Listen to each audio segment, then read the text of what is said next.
Okay, tell me your name and what's your job here at MCW. My name is Nick Boehm, and I am a human resources data analyst. Great, thank you. Can you tell me about your military experience? With my military experience, that goes back a little ways. I joined in 2010, and I was originally supposed to go active duty, but because of the way Milwaukee MEPS worked, Iraq did not approve my 1 week out in advance. All it was going to take was 1 week. And so I joined the reserves because of it. I had to get married to my wife, so they just wouldn't accept that.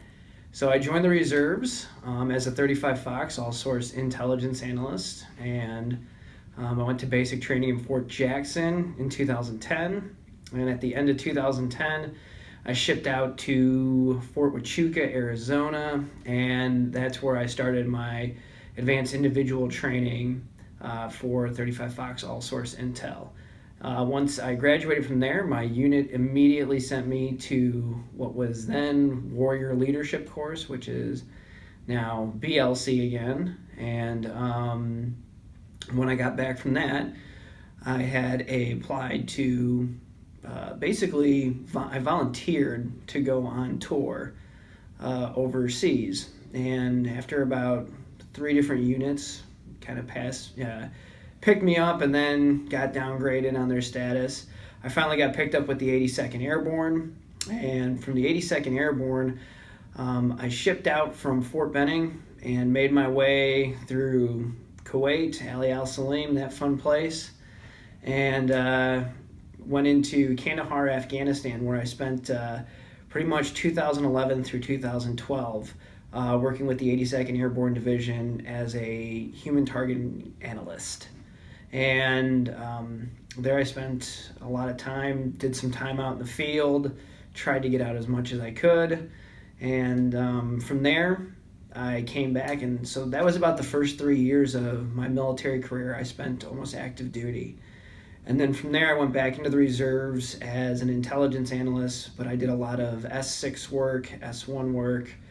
So my wife and I decided to put down our roots, and we moved back to Wisconsin, and that's where I got my job with the medical college, and she's now a school district nurse, and we just welcomed our second baby girl. So that's where we're at right now. I'm still in the reserves. I just put my warrant packet in, so I'm waiting to hear back if they're going to accept me into warrant officer.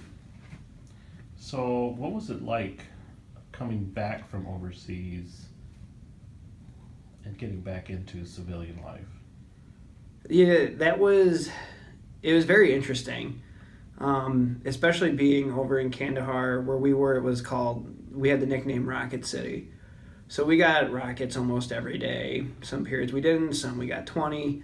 So you'd always hear the air raid siren. Your immediate reaction is react, hit the deck, then get to cover, So when I came back, it was a really joyous feeling just getting out of Afghanistan. Couldn't wait to get home to my wife. And then, we're on Fort Benning, we're out processing, and the tanks start going. And everybody's outside dental, and everybody just hits the deck. It was just an ingrained response. And over the next couple of years, things started to just kind of manifest. I thought I was doing well, and I wasn't. And it's the things you don't think about. And basically, I was having reactions. I was getting up. I was walking at night. I was sleepwalking and didn't have any recollection. I was on edge. I would get very defensive. Someone touched me, and I would immediately react like it was a combat situation, like a fight or flight response. So readjusting to civilian life, especially after that first year, was a little tough. And then after that first year, getting out of the monotony of coming back and just, one of the things life is put into it's very siloed when you're overseas. And it's very simple. And then coming back here, it's the first world problems that you have. They didn't get my order right at McDonald's, and you're overseas, you're like, shut up.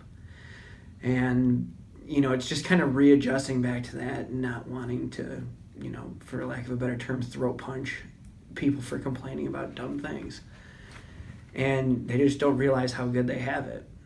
And then once you get past that, you're back with your family, you start reintegrating, and things get better. But it took a lot longer than I thought it would. I thought I could just go over there and come back and just be me again. Wow. Well, that's really interesting, because it kind of leads to the next question, and that is, what were some of the difficulties you faced adjusting to being back home, and then also in just finding a job? So coming back home again, like those things that I just talked about, it's that whole first year was really, I just thought I could jump right back into it, and you're changed after that.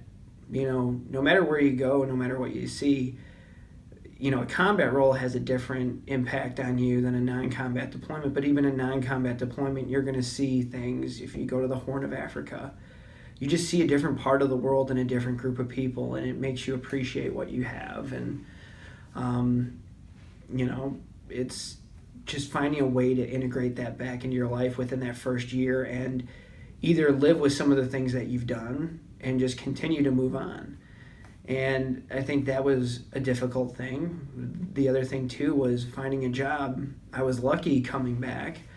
I had a while. I had saved up quite a bit, paid off all my debt while I was out there, and my wife and I just had time to be with each other. We didn't see each other for almost 3 years. So we spent our time together, and then I had a friend who hooked me up with a kind of a job opportunity. I interviewed, I got it, and then within a year that job moved me to Minnesota. And that's where my wife and I were like, we just had our first baby, and it was 7 hours between us and our family. We knew no one up there, no friends, and we spent a year up there, and we didn't like it. We wanted to come back near Wisconsin, be closer to our family in Illinois, and that's when we made the decision to come back here. And I think the constant movement too was hard adjusting, and even finding a job. The difficulties in that were coming back, where the last 3 years of your life were just so ingrained with the military. You have all these habits, you speak in what we call military jargon and acronyms, and you get into an interview and you're sitting up here and you're very just robotic almost. You're at the position of attention, you're going to parade rest for people walking into the room. You're not fluid, it's all these things that have been ingrained into you, and you just don't let go of them. You sit down to eat, you're 5 minutes, you're done eating. It's one of those things where you have to untrain yourself from some of those everyday responses. And that was one of the tough things about getting a job, is I had to practice, even in an interview, just being natural again and not being so rigid, and learning how to calm down. And some people don't like being called ma'am or sir. So even that, just getting past that, after they say, you can call me whatever, you still say sir, ma'am. So that's difficult. And also, I never knew, with resumes, really tailoring your resume to the job you want and how to translate your military experience. You want me to tell you about my military experience? I can put it all day, but it's all in military terms. But to take that and turn it around and say, I went to Warrior Leadership School. Well, what does that do? Well, it teaches you how to be an NCO, and it's translating that over into the civilian sector, into a leadership experience, and what qualities that instills. Those, I think, are the hardest things to do, and I think coming out, a lot of people have trouble with that. So one of the big things that when I came back, we didn't have a lot of, let's say, help. The military gave us this heroes to hired, and they told us, hey, this can help you out. But at the time, it was really just getting in contact with one person who would just send us a job blast, and it wasn't really 100% of anything that we were looking for. And if you weren't willing to go to the East Coast or the West Coast, and basically live below the poverty line, trying to get your foot in the door at a contracting position with a top secret clearance, then your options were sort of limited. And I think That was one of the things that I really struggled with, and I ended up having to find out on my own. I talked to a few people who were recruiters in the field at the time that were some friends, and they put me in touch with the right people, and they gave me some advice. And I think without that, I wouldn't be where I am today. I might still be a little lost in the sauce or doing a job that I just didn't like. Wow, that's good. So you've been here at MCW for how long now? Almost 2 years. That's great. And how has MCW worked with you? I know that you mentioned that you're still in the military, that you're in the reserves. So how has MCW worked with you to accommodate your schedule? Well, in the interview process, I was upfront. I let them know that I was still in the military. I know we don't have to mention that, and some people don't because of fear that you might not get a position because of that. Because the red flag is that an employer sees an individual who is going to be gone in the reserves at least 1 week in a month or 2 weeks out of the year, so you're not going to be there, and there's a potential for you to get deployed.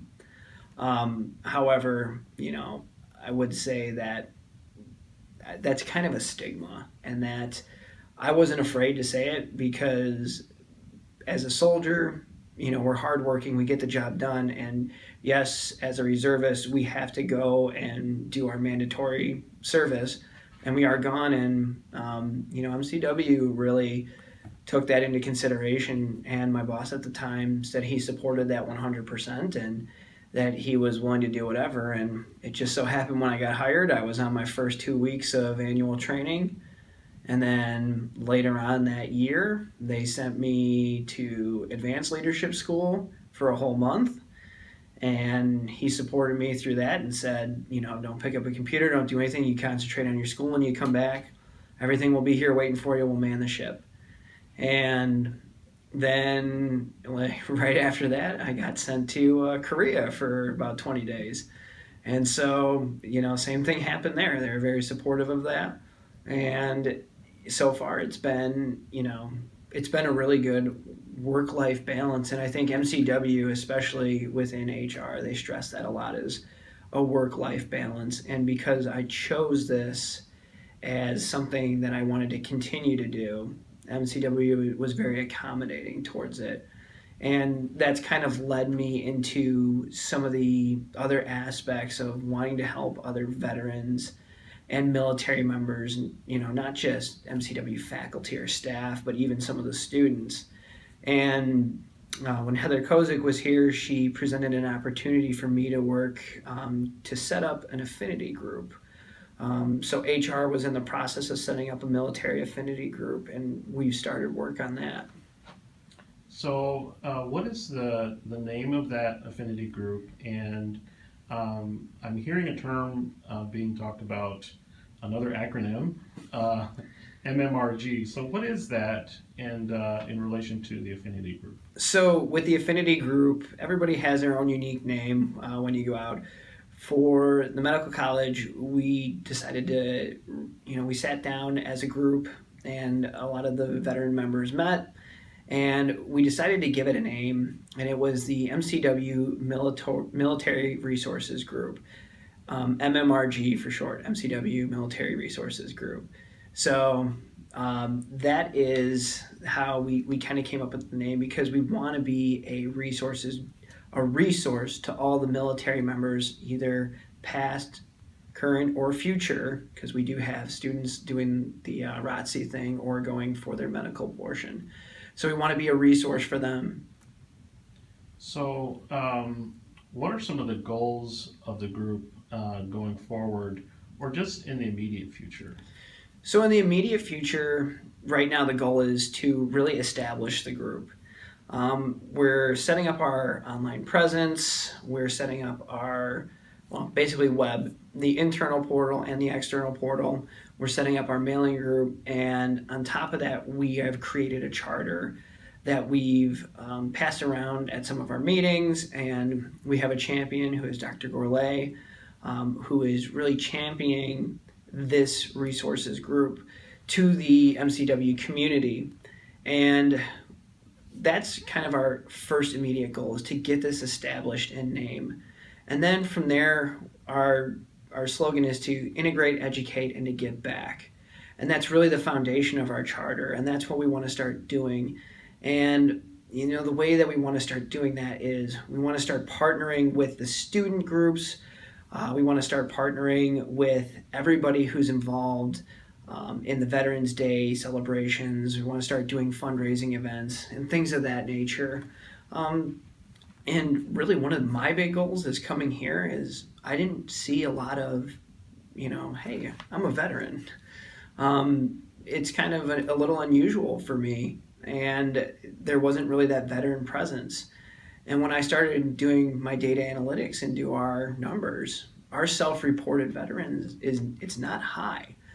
And me personally, what I want to do is I want to help get this group off the ground, and I want to get people to be proud to say I am a veteran. I just think that there's still that stigma that's out there, and not just at MCW, but in the workforce in general, of either some people aren't proud of their service, or they feel that if people know that they were overseas, they might get asked questions that they don't want to talk about. But just to even identify and get that basic connection to each other as a veteran, and to say, hey, we're all here, we're all together, let's help each other, and let's help our business, because we're one team and we're one fight. And we can take our skills and our knowledge and how we work together and bring it to our current job, and we can unite all facets between staff, faculty, and students, and work towards a common goal of creating a better place. We always have the saying, leave someplace better than the way you found it. And so that's one of the things that I want to do. And we want to look at hiring more veterans and increasing our recruitment numbers. Also giving those resources that I had an issue with, such as translation for a resume. Because I'm going to be honest, one of the things that I want to do is I'm going to put my contact information out there, and I'll put my face out there. Feel free to call my office, send me an email, and I'll help you out on my free time. Because I know I didn't have it, but when I got it, it was an amazing resource. And if you need that help, even at the very first step, and when you're coming off of service and that's what you need, I want to be there for that. And I would hope that MCW's veteran community reaches out and says the same thing. And, we bring that brotherhood and that sisterhood back here and bring it across. And I mean, it's even as simple as, hey, if you identify yourself as a veteran, we find you another veteran, and we can do that left seat, right seat, take you around and show you around campus. And now you have that instant camaraderie, that person that you can always lean on when things are getting tough, and someone to just be there and help you be successful here at MCW. Wow, Nick, that's great. Just one final question. Mm-hmm. And is there anything that you personally want to express to MCW as an organization, and also to its employees? MCW it's an extremely great employer. They have done a lot for me, especially with my military service. They've been very understanding of a lot of things.